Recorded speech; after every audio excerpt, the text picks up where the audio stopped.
Assalamualaikum warahmatullahi wabarakatuh. Baik, untuk kali ini kita akan membahas tentang audit kas dan setara kas yang telah kita kerjakan beberapa pertemuan yang lalu. Jadi langsung saja. Jadi seperti yang kita sajikan pada video petunjuk sebelumnya, bahwa pengerjaan dilakukan berdasarkan prosedur yang sudah disediakan di setiap indeks ini ya. Di setiap indeks ini ada prosedurnya. Nah, oke, kita mulai dari lead schedule atau schedule utama. Nah, seperti yang kita sampaikan bahwa saldo yang ada di sini itu bersumber dari working balance sheet ya, PT Sakato Elektronik, yang akan nanti kita pindahkan ke lead schedule. Oke.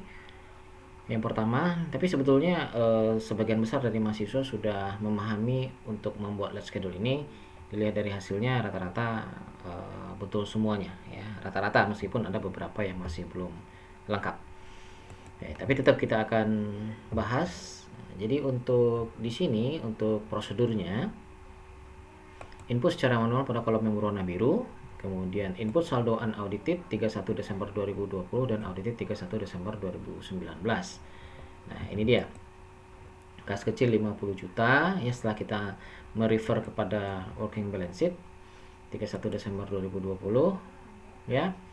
Ada saldo kas kecil, ada kas USD, Bank Merapi, Bank Singgalang, Bank Talago, dan seterusnya hingga ke Bank Sago USD. Nah, ini sudah diisi ya. Nah, kemudian instruksi berikutnya adalah lakukan perhitungan kembali untuk setiap kolom. Jadi memang untuk melakukan audit ketika ada saldo seperti ini, maka pastikan bahwa jumlahnya itu, atau Anda akan melakukan pengujian kembali atas saldo yang dihitung. Nah, misalnya kita kita pencet F2, maka kelihatan di sini sumnya benar ya seluruhnya. Maka ketika benar, maka tugasnya adalah memberikan tick mark yang diperlukan untuk menunjukkan bahwa kita telah melakukan pengujian matematis. Ini kita uji ya. Nah, ketika ini sudah benar, maka kita berikan footing ya. Tapi apakah harus footing?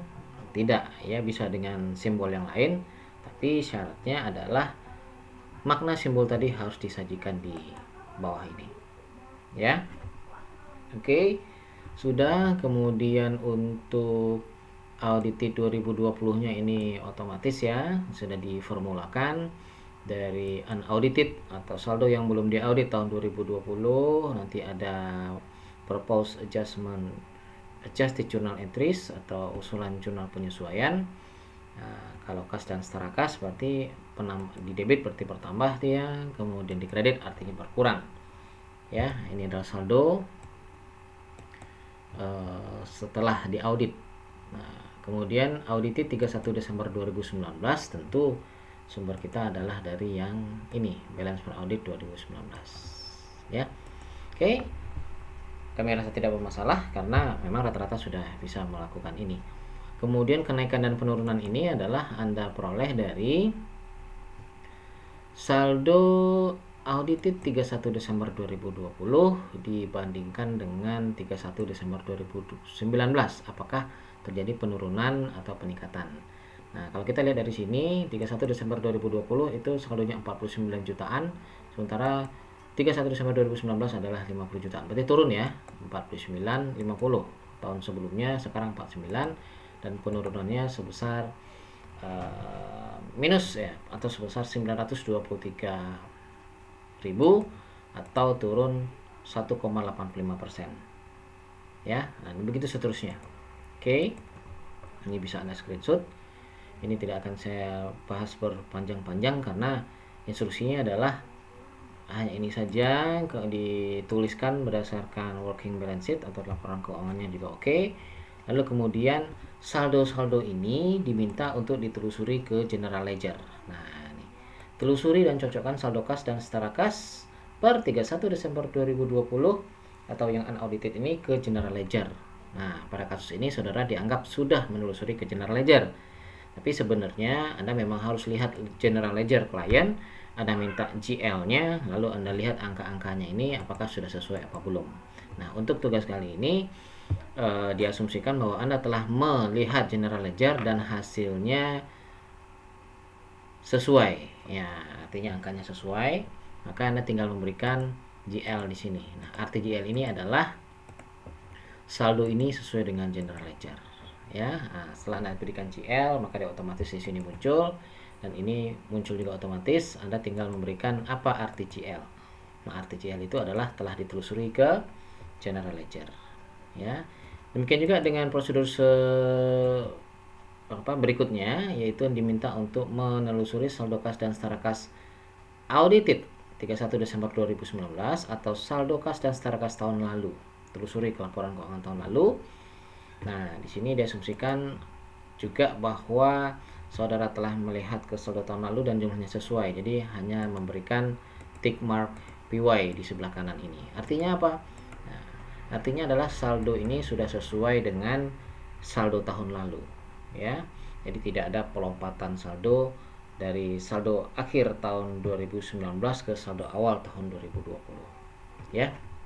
Oke, dikasih PY saja, lalu ini adalah prior year muncul. Anda tinggal memberikan penjelasan bahwa telah dilakukan PY, ya, telah dilakukan penelusuran ke tahun sebelumnya. Nah, telah ditelusuri ke KKP tahun sebelumnya, ya. Kemudian WBS telah ditelusuri ke working balance sheet. Nah, artinya ini angka 91 ini semuanya Anda bisa nanti Anda totalkan secara total akan ketemu di working balance sheet ini, ya. Oke, untuk rasanya nggak masalah karena memang rata-rata sudah bisa mengerjakan dengan baik. Nah, sekarang angka-angka ini tentu saja kita harus buktikan kewajaran saldonya dengan menghitung jumlah fisiknya. Jadi kita melihat kas kecil ini kan ada fisiknya, kemudian kas dalam USD, mungkin kalau seandainya ada saldo kita juga harus periksa fisiknya. Kemudian kas, ya, kas USD, dan kas kas besar dari rupiah itu kalau ada fisiknya kita bisa periksa fisiknya. Sementara untuk rekening giro kita tidak perlu periksa fisiknya karena memang perusahaan tidak pegang fisiknya, ya. Karena di rekeningnya aja yang kita lihat, dan angka yang ada di rekening juga kita tidak perlu periksa fisiknya, kita hanya perlu lakukan konfirmasi ke bank, ya, untuk mengetahui apakah saldo yang dicatat oleh perusahaan sama dengan saldo yang ada di bank. Oke, nah kemudian kembali lagi ke sini, misalnya kas kecil 50 juta, kita harus pastikan apakah kas kecil perusahaan ini benar-benar ada secara fisik 50 juta. Maka dihitunglah kas tersebut, atau dilakukan cash of name. Lakukan cash of name yang dilakukan bersamaan dengan bagian keuangan atau misalnya kasir, ya, atau yang megang pihak yang memegang kas kecil, lalu dihitung. Nah, dalam kasus ini dianggap saudara telah memiliki atau telah menghitung fisik kas untuk kas kecil. Setelah melakukan perhitungan kas kecil, tentu akan dibikin yang namanya berita acara cash of name atau berita acara sebagai bukti bahwa telah melakukan perhitungan fisik kas. Nah, yang kas kecil tadi yang 50, kita mulai dari 50 juta tadi, setelah dihitung ternyata ketemu uang kertas itu sebanyak 39.054.000 yang terdiri dari uang kertas Rp1.000, pecahan Rp1.000 sebanyak 18 unit, Rp2.000 sebanyak 428 unit, dan seterusnya sehingga totalnya adalah 39 juta sekian. Lalu ditemukan juga uang logam untuk kas kecil tersebut, ada pecahan 500 dan pecahan Rp1.000, totalnya 23.000. Dan dalam menentukan perhitungan fisik, Anda juga menemukan adanya satu lembar cek senilai 10 juta rupiah, ya, sehingga totalnya secara fisik Anda temukan 49.077.000. Oke. Nah, sementara itu dalam melakukan perhitungan fisik kas, Anda juga menemukan beberapa bukti pengeluaran kas kecil. Jadi anggaplah dalam sebuah petty cash box seperti itu, Anda temukan ada uang kertas, ada uang logam, ada cek, dan ada bukti-bukti pengeluaran kas kecil. Nah, ada bond lah ya, bahasa sehari-harinya ada bond ya, bond. Ya, bond apa?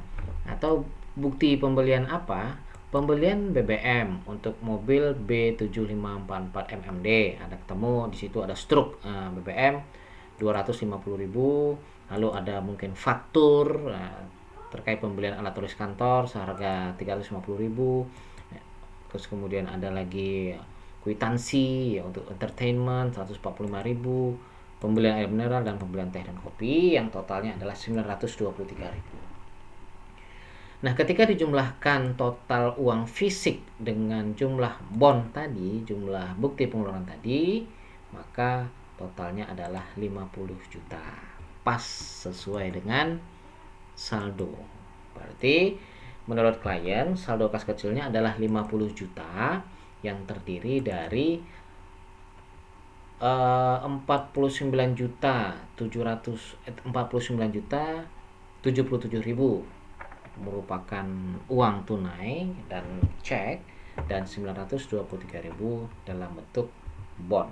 Nah, dalam bentuk bukti pengeluaran kas kecil atau faktur-faktur bukti pembelian. Oke, nah 50 juta. Sebelum lebih lanjut, nah 50 juta ini tentu Anda harus menganalisis apakah benar dengan data seperti ini saldo kas kecilnya itu memang wajar 50 juta.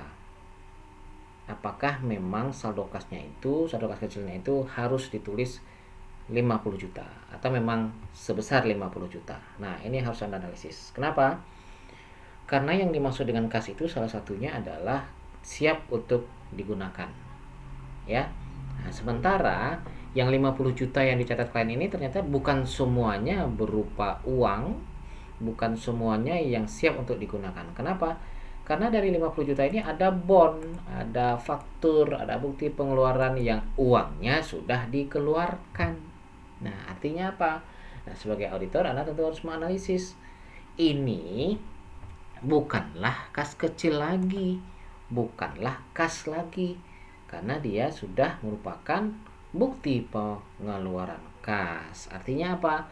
Artinya menurut analisis kita bahwa sebenarnya yang memang betul-betul merupakan yang betul-betul merupakan kas kecil yang siap untuk digunakan hanyalah 49.077.000. Sementara yang 923 lagi tidak dalam bentuk kas lagi, sudah dalam bentuk pengeluaran kas kecil. Sehingga gimana? Sehingga Anda harus usulkan, Anda harus sampaikan bahwa yang 923 ini harus dikeluarkan dari kas kecil. Artinya tidak termasuk kas kecil lagi. Terus caranya gimana? Ya caranya Anda usulkan ke klien bahwa ini dikeluarkan dari kas kecil. Caranya gimana? Caranya tentu melalui jurnal, usulan jurnal penyesuaian, karena saldo normal kas kecil itu ada di debit. Ketika Anda ingin mengeluarkannya maka harus dikreditkan. Nah, sehingga di sini sudah ada nih sudah ada tempat untuk bikin jurnal, maka dikreditkanlah kas dan setara kas sebesar 923.000. Ya, sehingga saldo kas kecilnya bukan 50 juta. Nah, debitnya apa? Ya, debitnya tergantung dari apa akun yang disediakan oleh perusahaan. Nah, kebetulan untuk yang ini kita fokusnya kan ke sini nih. Ini kan bukan kas kecil lagi. Nah, jadi kalau pembelian BBM berarti kalau dari pilihan ini pembelian BBM itu termasuk ke dalam beban penjualan pengangkutan ya. Dan yang paling tepat adalah beban penjualan untuk pengangkutan ya sebesar 250.000. Nah, ada BBM nih mana dia tadi. Nah, lalu pembelian alat tulis kantor itu termasuk kepada, lihat di sini apa yang disediakan di sini. Nah, ada keperluan kantor sebesar 528.000 ya. Dari mana saja 528.000? Dari 350 tambah 63 tambah 115. Nah, sementara yang entertainment dia punya akun sendiri, yaitu beban penjualan atau entertainment. Yang paling cocok adalah ya entertainment 145.000. Jadi usulan jurnal penyesuaiannya adalah beban umum administrasi atau keperluan kantor 528.000 debit, beban penjualan untuk pengangkutan debit 250.000, dan beban penjualan entertainment 145.000 debit, dan kredit adalah 923.000. Nah, ini Anda kreditkan karena kas kecilnya bukan 50 juta ternyata. Ya, 923.000 nih uangnya sudah keluar, berarti sudah tidak termasuk lagi ke dalam kas kecil.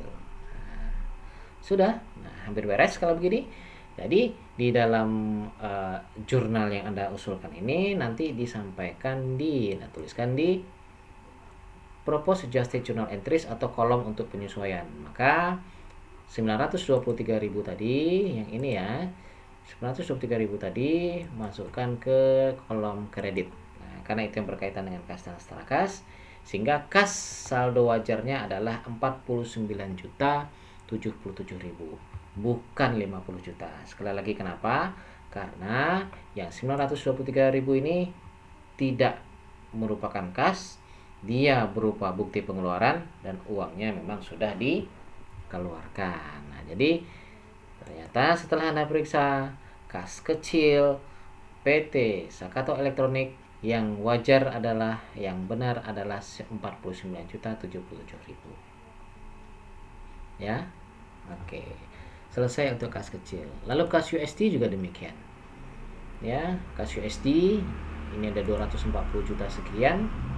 Kita lihat kas USD juga kita hitung nih. Nah, kas USD kita hitung, ada uang kertas, ada pecahan $2, $5, $10 dan seterusnya. Nah, ini yang harus Anda fokus, yang harus kita fokus.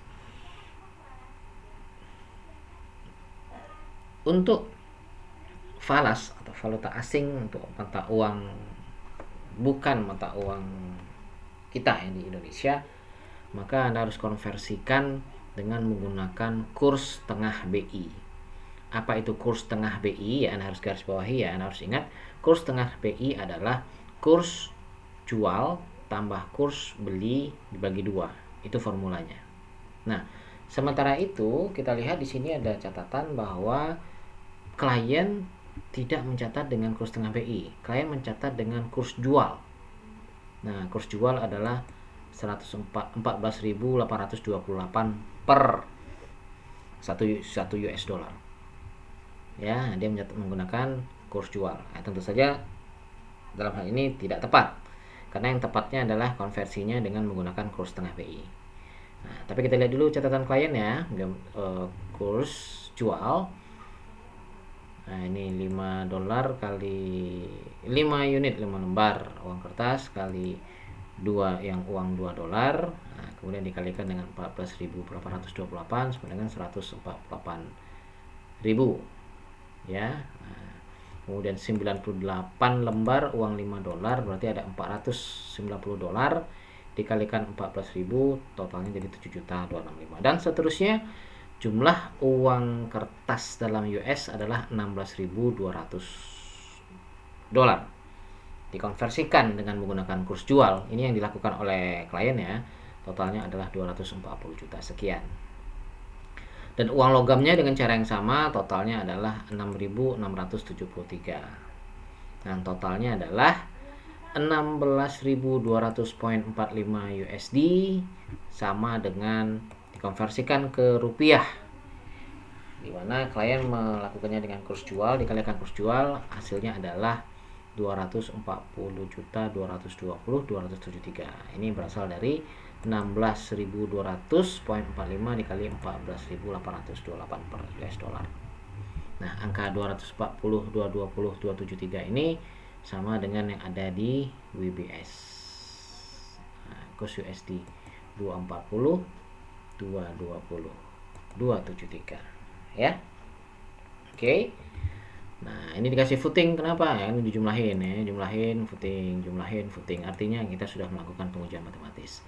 Dan ini ada tick mark lagi. Nah, apa ini tick marknya? Karena ada perintah atau instruksi dapatkan kurs beli dan kurs jual. Kurs beli dan kurs jual. Saya memeriksa apakah klien telah mencatat dengan kurs tengah BI. Nah, dalam kasus ini, saudara dianggap sudah memperoleh kurs beli dan kurs jual setelah meriksa sudah menemukan bahwa klien mencatat berdasarkan kurs jual. Nah, jadi berikan tick mark yang diperlukan untuk menunjukkan bahwa klien mencatat dengan kurs jual per 31 Desember. Nah, ini dia. Ini Anda buktikan bahwa klien mencatatnya dengan kurs jual. Ini kurs jual, kasih tick mark. Ini dengan kurs jual, kasih tick mark, kasih tick mark, kasih tick mark. Karena arti tick mark itu adalah menjawab prosedur. Sehingga di sini adalah kurs transaksi telah diperiksa dan ternyata klien mencatat dengan kurs jual.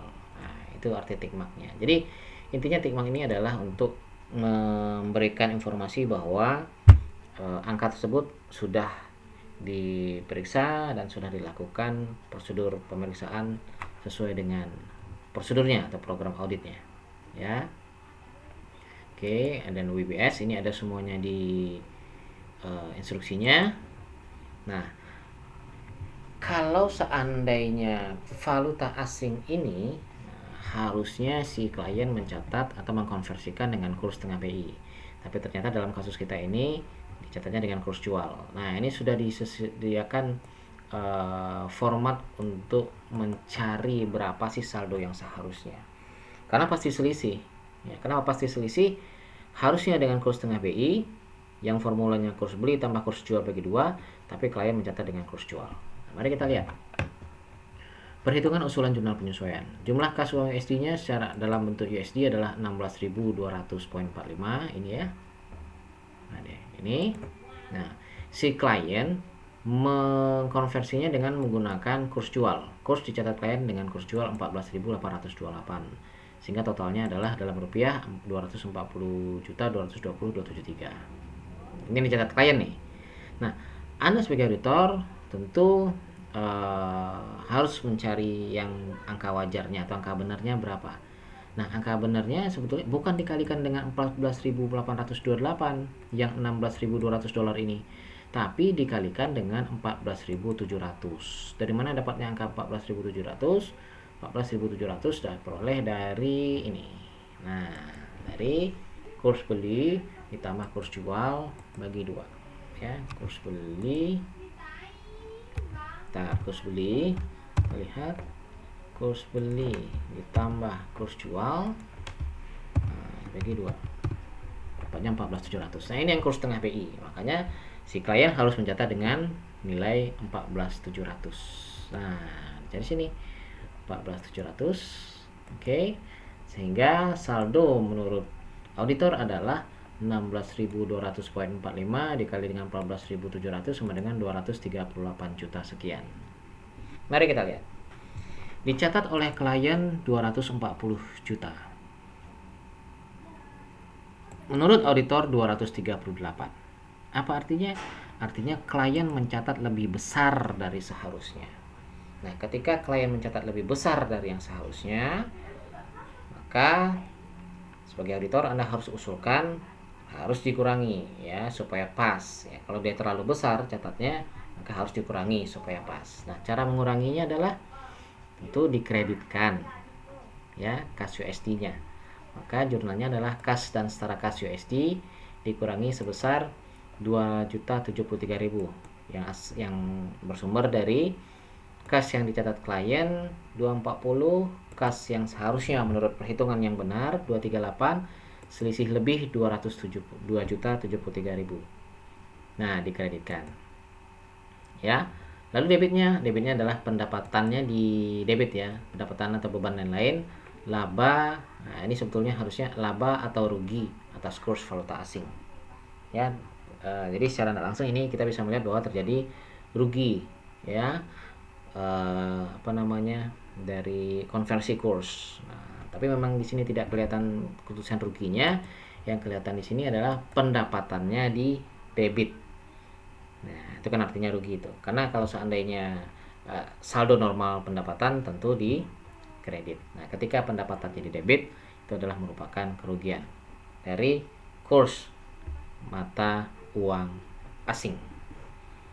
Ya. Nah, Ini jurnalnya. Nah, jadi dalam hal ini apakah perusahaan memang kelihatan, apakah pada saat kita melakukan jurnal ini ada uang yang dikeluarkan sebesar 2 juta? Tidak.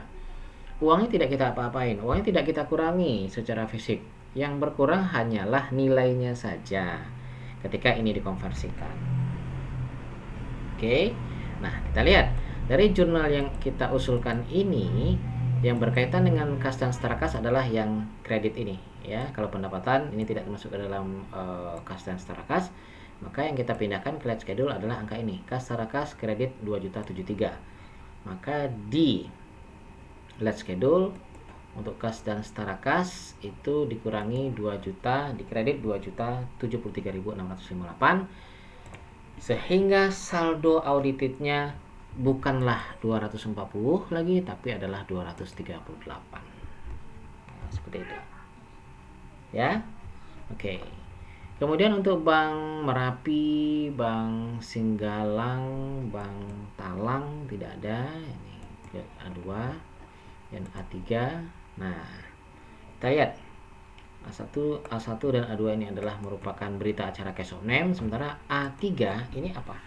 A3 ini adalah rekonsiliasi bank. Nah, mari kita lihat. Kas kecil kan kita hitung fisiknya, kas USD kita hitung fisiknya. Kalau ada kas dalam rupiah juga kita hitung fisiknya. Tapi rekening giro tidak kita hitung fisiknya, karena dia ada di bank kan. Nah, jadi nggak perlu kita hitung, kita percayakan saja sama pihak ketiga atau bank dengan cara dan informasi kita peroleh melalui konfirmasi bank. Nah, konfirmasi bank ini kita lihat ada sudah didokumentasikan di A3. Nah, ini dia rekonsiliasi bank A3. Ya. Kita lihat ini adalah rekonsiliasi Bank Merapi. Kita lihat. Nah, rekonsiliasi bank ini formatnya ada beberapa, ya. Tapi pada intinya ini untuk melihat saldo menurut bank berapa, saldo menurut catatan perusahaan berapa, nanti kelihatan yang normalnya atau wajarnya saldonya berapa. Nah, saldo perlaporan bank ini, perlaporan bank artinya apa? Yang menurut bank berapa? Nah, di sini menurut bank adalah 224 miliar ya, 24 miliar ini. Kita lihat di banknya A3, nah, lihat A3, kita lihat konfirmasi bank. Nah, ini konfirmasi bank pada Bank Merapi, diminta keterangan. Nah, maka Bank Merapi menjawab, saldo rekening giro PT Sakato Elektronik per 31 Desember 2020 menurut catatan kami adalah 24 miliar sekian. Nah, jadi menurut bank saldo PT Sakato adalah 24.878. Maka Anda pindahkan ke sini. Nah, 515409. Nah, jadi A7 ya. Nah, di sini Anda berikan A3. Apa maksudnya A3? Saldo ini itu ada di A3 atau diposting ke A3 ya. Ya. Oke, saya gunakan kata-kata diposting ya, untuk lebih paham aja. Nah, A3, jadi A3 nih. Nah, 24. Oke. Nah, lalu ini kan programnya nih, prosedurnya nih. Nah, kita kecilkan dulu, kelihatan. Nah, lalu programnya adalah telusuri saldo pelaporan bank ke saldo awal buku bank. Saudara dianggap sudah menelusuri ke saldo awal buku bank dan sesuai. Harusnya Anda memang telusuri ke saldo buku bank dan dianggap sudah, maka dan sesuai, maka Anda berikan tick mark saja. Nah, ini diberikan tick mark sesuai. Ya. Lalu kemudian telusuri saldo pelaporan bank ke konfirmasi ya. Seperti tadi, lihat KKP konfirmasi bank yang ada di A berapa tadi ya, A7 ya. Oke. Nah, lihat dan Anda berikan, disitu minta memberikan tick mark, Anda berikan tick marknya C. Apa artinya? Artinya angka ini sudah sesuai dengan hasil konfirmasi bank yang ada di A7 ini. Nah, sesuai dengan konfirmasi bank, makanya diberikan tick mark C. Oke. Nah, ini kenapa 24? Ya, Anda lihat dari bank. Lalu saldo pelaporan bank tadi ditambah dengan setoran dalam perjalanan. Ya, ini tidak perlu saya jelaskan lagi kenapa. Ini adalah pelajaran intermediate. Ya, kalau Anda lupa ya silakan pelajari kembali. Kalau untuk di audit hanya tinggal menggunakan apa-apa yang sudah Anda pelajari di intermediate, kemudian di advance ya, dan seterusnya. Nah, setoran dalam perjalanan. Nah, ini sudah kita bantu A11, indeks A11 artinya apa? Untuk setoran dalam perjalanan ini informasinya ada di A11. Nah, kalau yang seharusnya memang Anda obok-obok itu informasi-informasinya. Ya, mana setoran dalam perjalanan? Apa saja setoran dalam perjalanan? Nah, tapi dalam kasus ini harus dibantu. Lihat A11. Ini A11 adalah cuplikan buku penerimaan kas selama bulan Desember. Cuplikannya, bukan semuanya. Ini cuplikan saja untuk menyederhanakan kasus. Nah, di sini ada tanggal dari 2 Desember sampai 31 Desember, ada nomor cek atau giro. Kalau cash ada tulisan cashnya, ada uang masuk diterima dari siapa, ada jumlahnya, dan disetorkan ke siapa, ke bank mana. Nah, ada catatan. Nah, cek atau giro yang diterima sudah disetor ke bank dan sudah termasuk ke dalam rekening koran bank, kecuali untuk penerimaan 31 Desember 2020. Nah, berarti Anda fokus untuk 31 Desember 2020 ini. Fokus ini. Nah, uangnya sudah disetor, tapi apakah sudah masuk rekening koran apa tidak? Nah, gitu. Nah, ada penjelasannya sini. Cek dari Seres Toko nomor sekian telah disetorkan ke Bank Merapi, tapi belum masuk ke rekening koran. Oh, berarti ini termasuk setoran dalam perjalanan. Dia sudah disetorkan tapi belum masuk rekening koran dari Seres Toko. Lihat Seres Toko, mana Seres Toko? Ini Seres Toko ada 250 juta.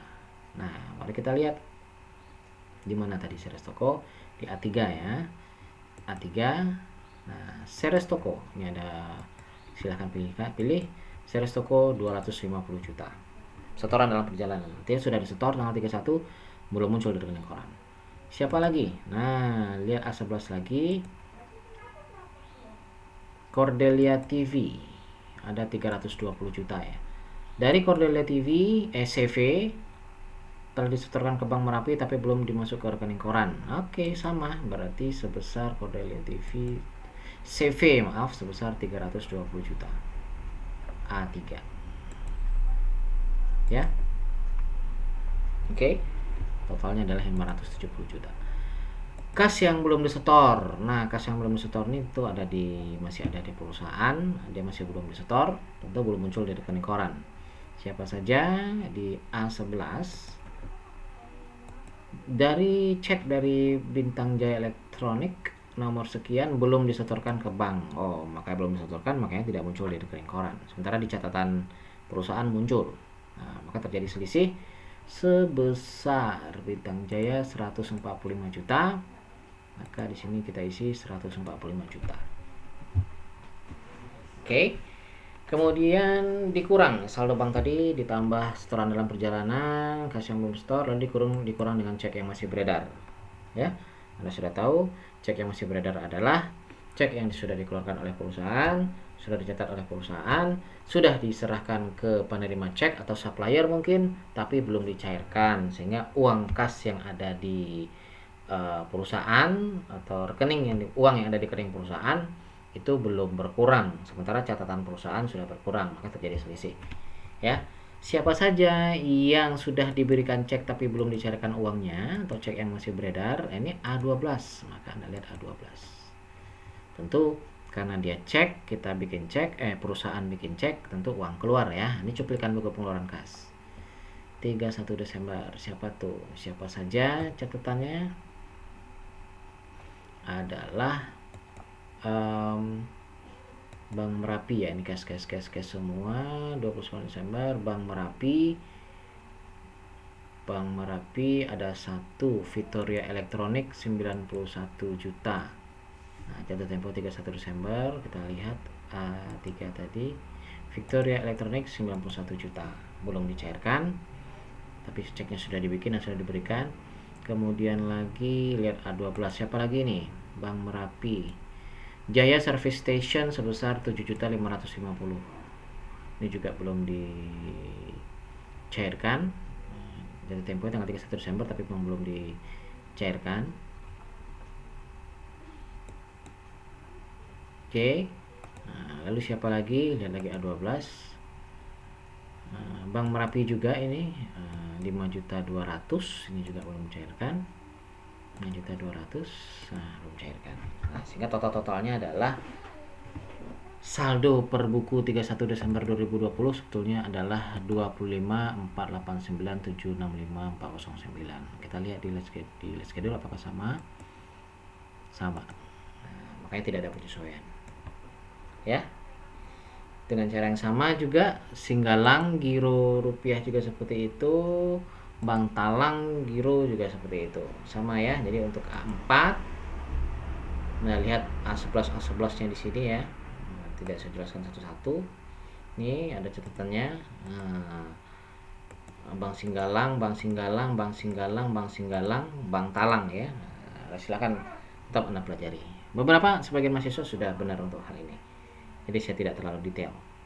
Satu-satu. Ya. Oke. Oke, A3 juga, A4 juga. Oke. A5, oke, tidak ada penyesuaian. Ya, kalau tikmak-tikmak ini ya sesuai dengan tikmaknya sesuai dengan instruksinya di sini. Ya.